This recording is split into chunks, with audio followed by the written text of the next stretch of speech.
and welcome to B&H Real Exposures, where we interview today's top pros. We ask these rock stars of photography in-depth questions to get insight you won't find anywhere else. I'm David Brommer, your host of Real Exposures, and today we're sitting with Bob Krist, world-renowned National Geographic photographer whose contribution to photography has been defining the spirit of place. Bob began his career shooting for a local paper, and his keen photographic eye and skills have taken him on photographic journeys across the 7 continents. Bob shoots dream assignments for National Geographic Traveler, Smithsonian, and other publications. He has won numerous awards such as Travel Photographer of the Year and the Eisenstadt Award for Magazine Photography.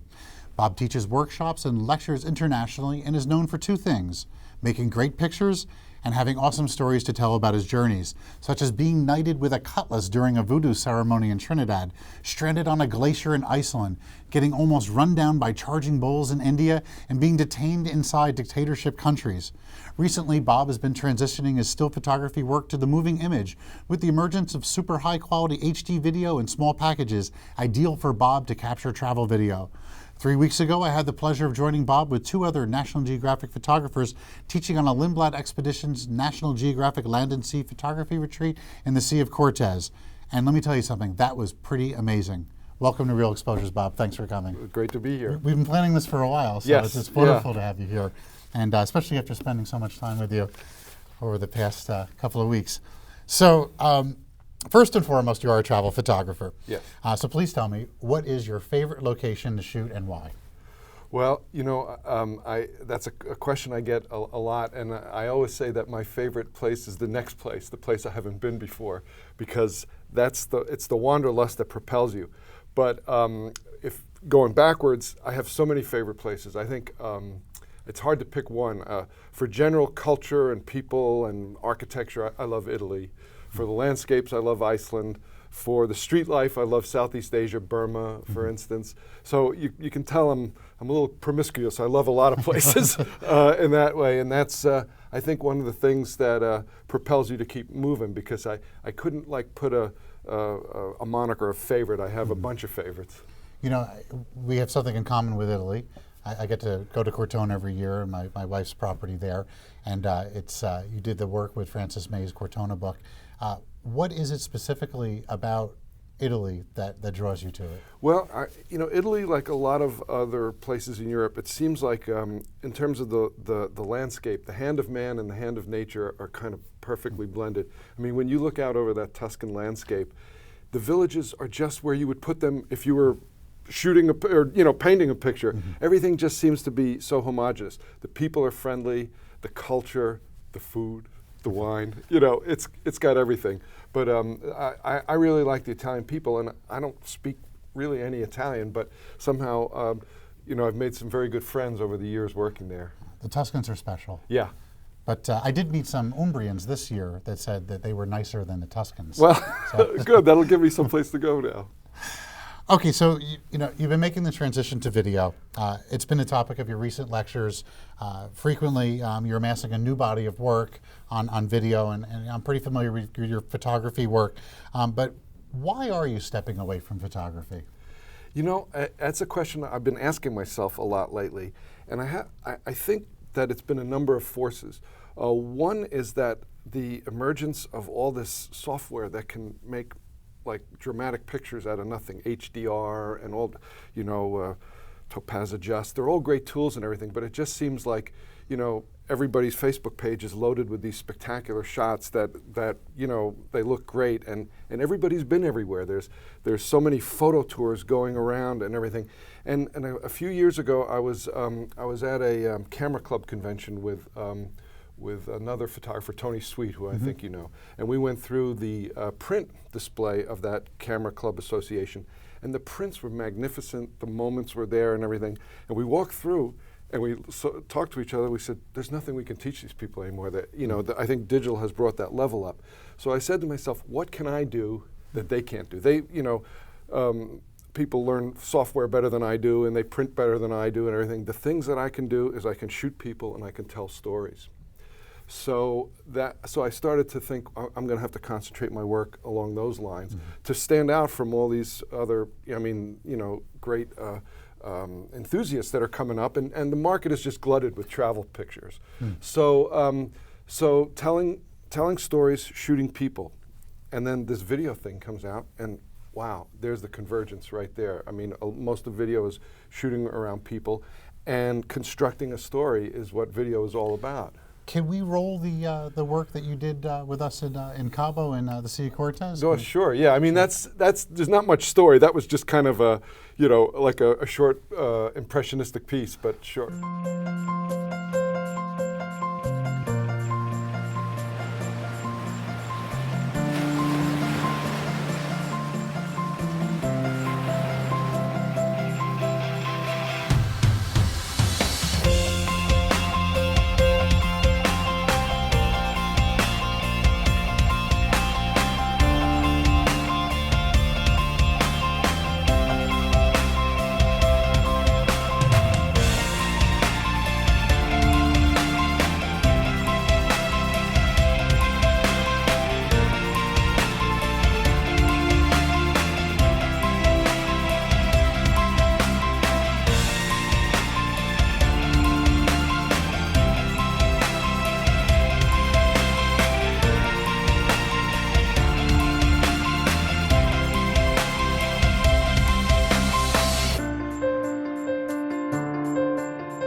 What do you think about your approach to a very high-end National Geographic eye and an excellent photography versus the Instagram look? Well, Instagram is, I think it's phenomenal because it gives everybody a chance to kind of be their own artist and everything. But it just, I don't know, it doesn't appeal to me personally to do it because it just seems too instant and too easy. No pain, no gain. Well, yeah, kind of, and maybe it's just us old film photographers are masochistic, but I a lot of my best pictures were hard fought. I sat in a place for hours, or I went back 3 or 4 times till the light was really right. If I can make something interesting by just throwing a filter over it, it's fun and it's intoxicating, but it doesn't feel to me like I'm growing as a photographer. So I don't mess too much with that. HDR too. I went on vacation to Cornwall, and I said I had been working a lot, and I said I'm not going to shoot any pictures, but I took my little Nikon point and shoot, and I glutted out on HDR. I just shot HDR, and I made an iPhoto book full of the most garish HDR pictures, and I got it out of my system. It was beautiful. All my family loves it. They're like, "Wow, these are good pictures. You're finally getting the hang of this stuff, Dad."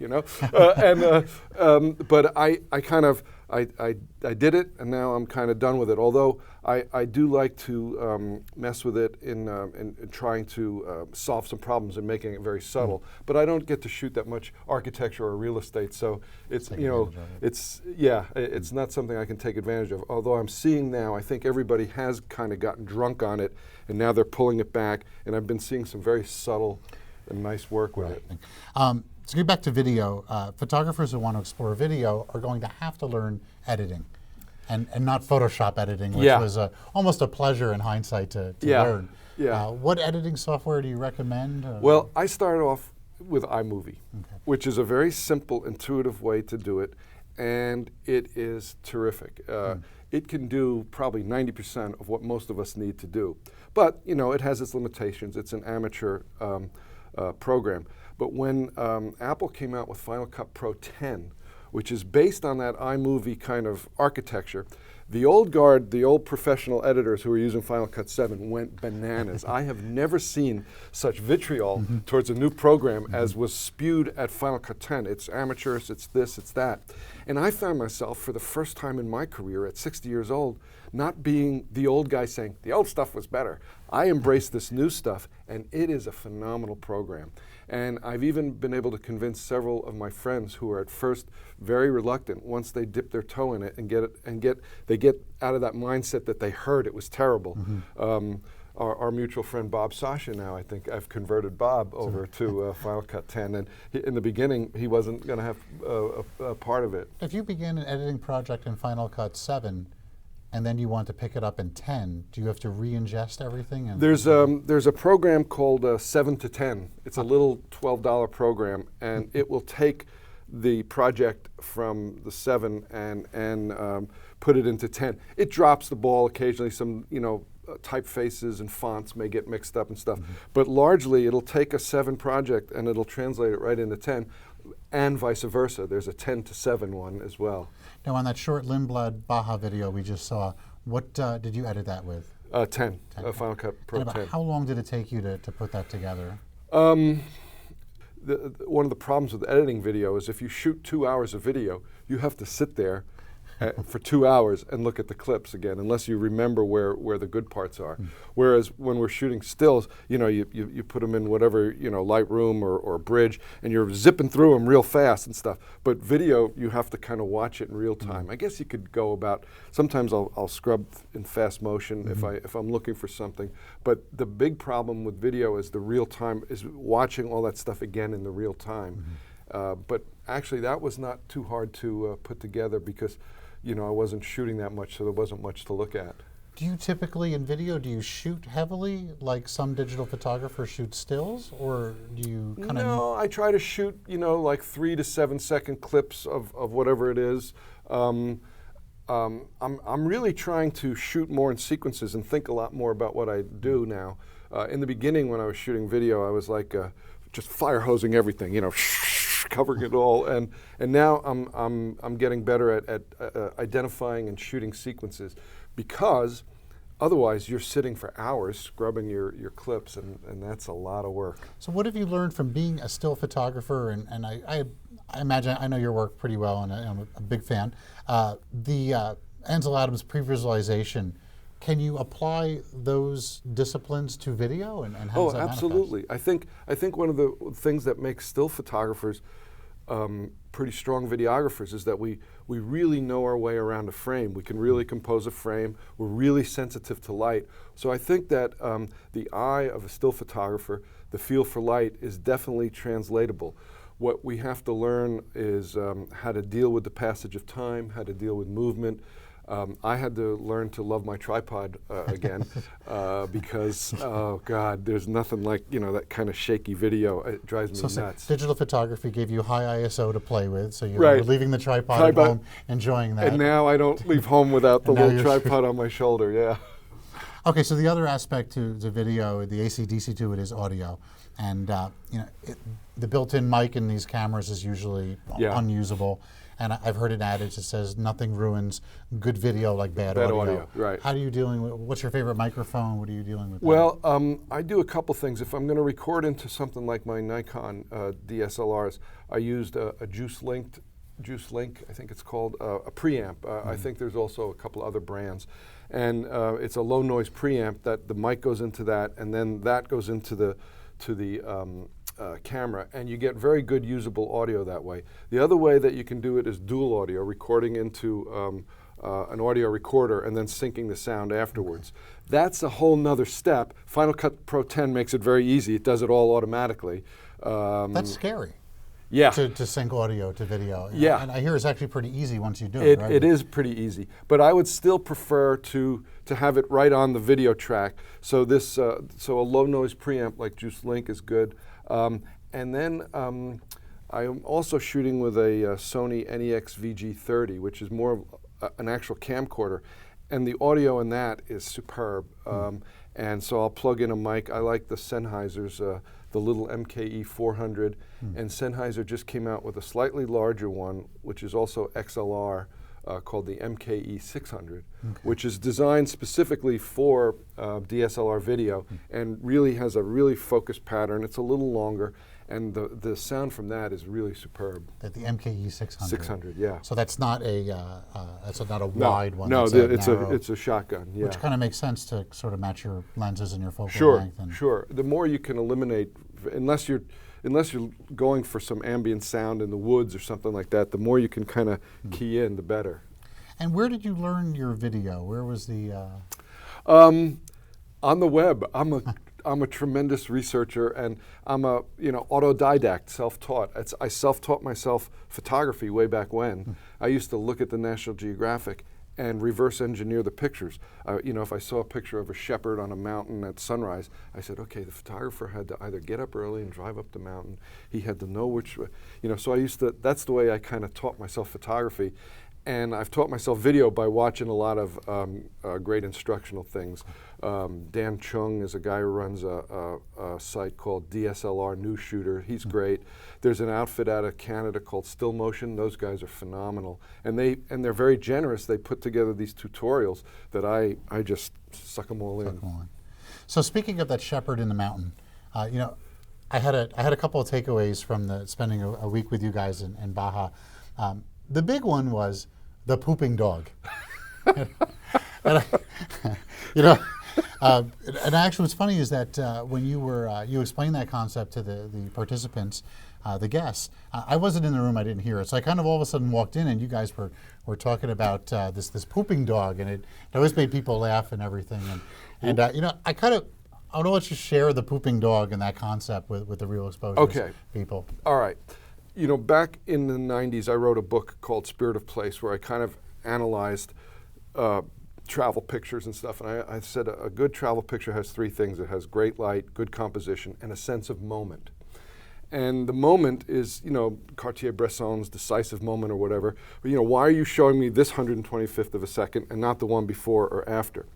And I have an Italian photographer friend named Massimo Bassano who when he was a younger guy, he would work as a fixer for me, and now he's out shooting and teaching and stuff. And we taught a workshop together and in Italy, and we were looking at street scenes from people, and there was no moment there. And one came up, and there was a dog doing his business in the back of the composition kind of thing. And Massimo, looked and said, "That's what I'm talking about.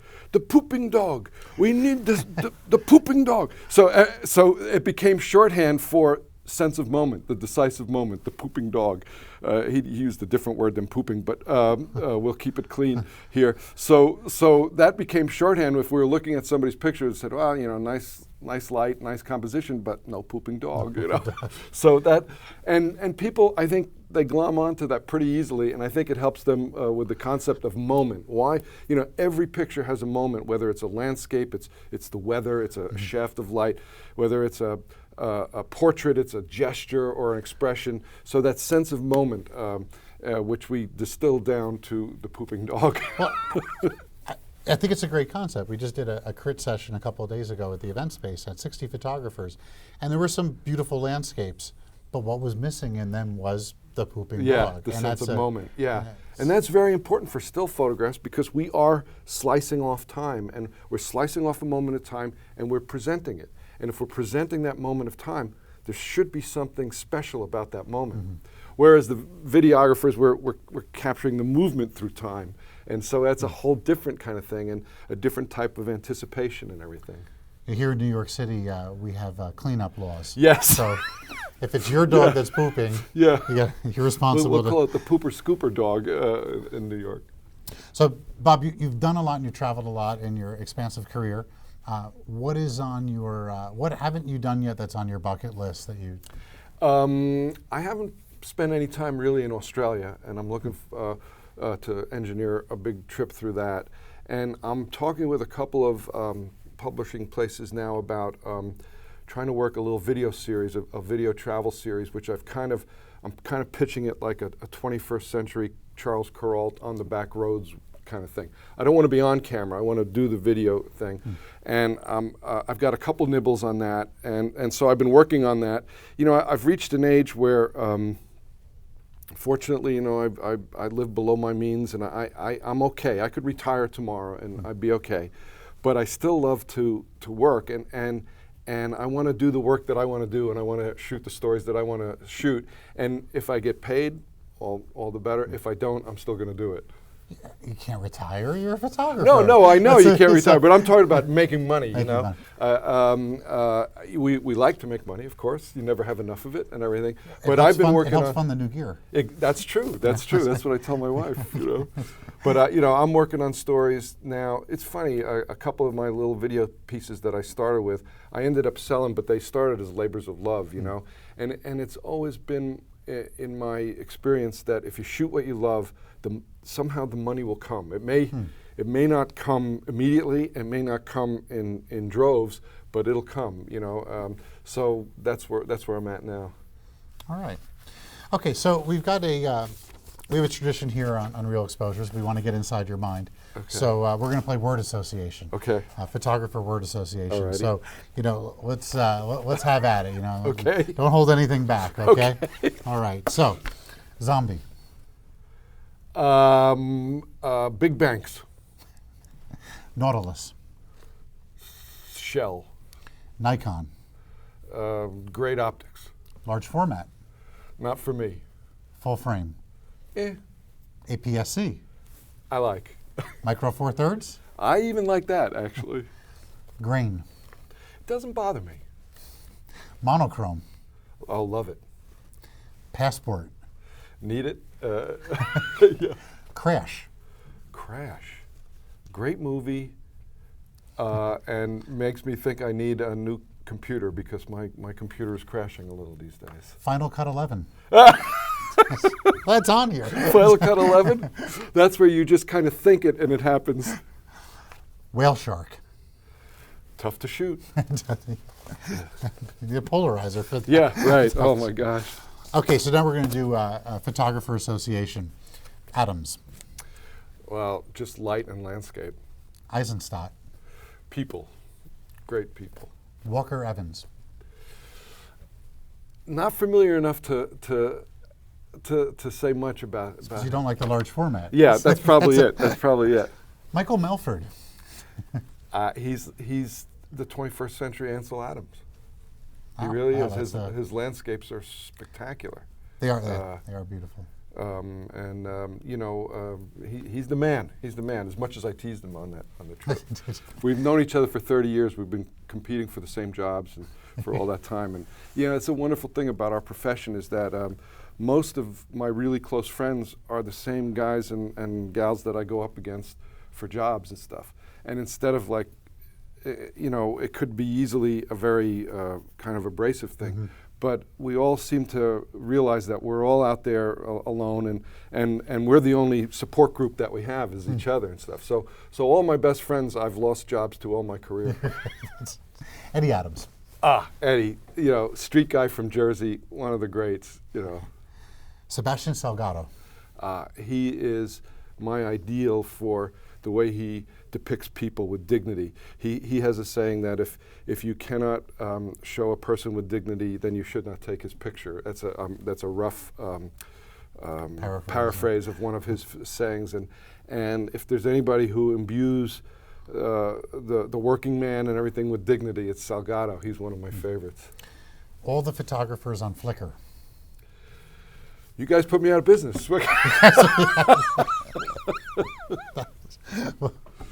All right. I just want to end this on saying, doing my job here at B&H, I've worked with numerous photographers, and the National Geographic photographers, the cadre of photographers that are Nat Geo shooters, you guys are special. I feel like you could be dropped in any place with any camera, and you come back with beautiful photographs.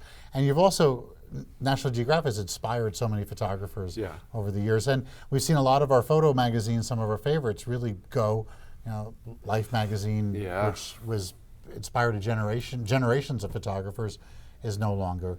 But Nat Geo keeps publishing, either Nat Geo Traveler or the original main magazine, and you guys are the real rock stars of photography.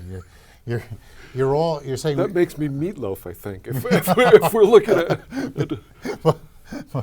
well, better than Barbra Streisand. Yeah, that's true. That's true. But you guys are some of the best photographers out there, and you've inspired generations. So thank you very much for coming here to Real Exposures and being a Nat Geo shooter. It's been my pleasure. And don't retire. No, I'm not going to retire. I just no, I'm going right to the. I'm gonna die with my stabilizer on my shoulders. Okay. Wonderful. Thanks again for coming. All right. Thanks, David. Appreciate everyone for coming and tuning in to Real Exposures. We'll see you next time, and don't forget to check out our video showcase where you'll see Bob's presentation. That'll be published very shortly. Thank you very much. For more information, please visit us online, give us a call, or stop by our New York City Superstore. You can also connect with us on the web.